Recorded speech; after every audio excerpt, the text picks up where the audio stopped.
have the Ford S-Max Titanium Sport Automatic on a 16 plate. I'm going to start off by showing you around the outside of the car, and then we'll hop in and run through a few controls on the inside. But as you'll see from the outside, it's a fantastic looking car, first of all, with alloy wheels and tinted windows, as well as that body kit all around the car.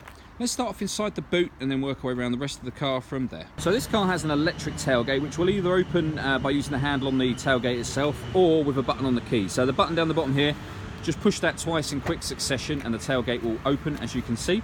As we approach the back of the car, we've got twin exhaust pipes and reversing sensors. Loads of boot space, along with those 3 individually folding rear seats. Let me show you what it's like when the 7 seats are in place.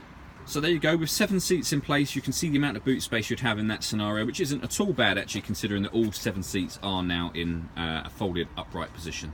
Okay, so we're just going to work our way back round to the front of the car now, and then I'll hop in and run through some controls on the inside. But now that we've done a full circle of the car, and as I mentioned before, you can see it's a lovely looking car, and it's in really wonderful condition as well actually. Just briefly before I climb in, I think it's well worth seeing the interior from this exterior point of view. As you can see, you've got full leather seats. The driver's seat is 10-way electrically adjustable and has 3 different memory settings as well. There's plenty to run through on the dashboard, so let's hop in and we'll do that right now. Okay, so we're going to start with the dials. On the left-hand side, we've got the rev counter, and on the right-hand side, the speedometer. You'll see in the centre at the very bottom, it will show you what gear the car is currently in. As it's an automatic, we are in P for park at the moment. And then just above that, the total miles on this car are 5,714. The information in the middle, just here and here, can be changed using buttons on the steering wheel. So on the right-hand side of the steering wheel, I can look at various menus, so I can look at the satellite navigation, for example. I can go into that menu, and when you're being directed, if you've got the satellite navigation turned on, it will give you instructions up on there as well as the main screen. And on the left hand side, I use the buttons on the left hand side of the steering wheel, and I've got various different bits of trip computer information available to me there. So backing out to the steering wheel, the buttons I was using a moment ago are the right hand side and left hand side ones. We've also got cruise control and speed limiter just here. And on the right hand side, we've got stereo controls as well as voice activation for the phone. So hit that button, ask it to dial anyone in your contacts list, and it will do that for you. That is, of course, once you paired the phone, which is done on the touch screen in the center here. This is one of the easiest systems I've used in any car really, but just add your phone by hitting where it says search for your vehicle on your device and select it once it is found. And it even gives you spoken instructions as well as telling you exactly what you've got to do. So it's very, very easy to follow. From the home screen, you've got satellite navigation, as you can see just there, and there's a full video on exactly how that works on our website and our Facebook page that are well worth checking out. In terms of the different ways to listen to music, we've got many. Up in the top, if we hit sources, you can see we've got AM, FM and DAB radio, a CD player. We can stream music wirelessly via Bluetooth audio as well if we wish to. So once you pair up a phone, you can stream the music directly wirelessly, or there are a couple of USB plugins as well that you can use. So if you were to plug a device into those, you'd get 2 extra boxes appear on here for you. Working our way down from there, we've got the CD player just there, as well as the volume for the stereo.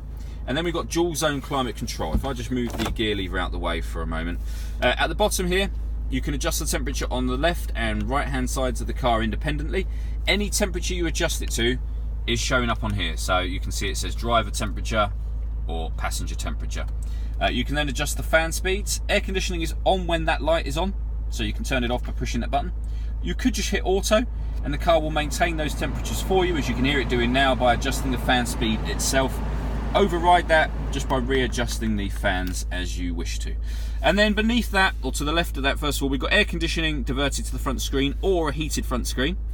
We've then got heated driver and passenger seats as well, and that button will turn this whole system off should you wish to. And you can probably already see underneath this cubby hole just here, we've got a 12-volt charging socket and the 2 USB inputs that I mentioned previously with regards to the music. We then have the fully automatic gearbox, an electronic handbrake, and to the right hand side of that, we've got a few buttons that are definitely worth mentioning. That button will turn on the front parking sensors.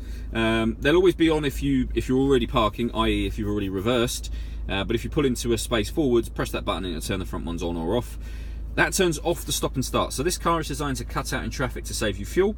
Pressing that button will turn that system off. And it's got a self-parking aid, so autonomous parking.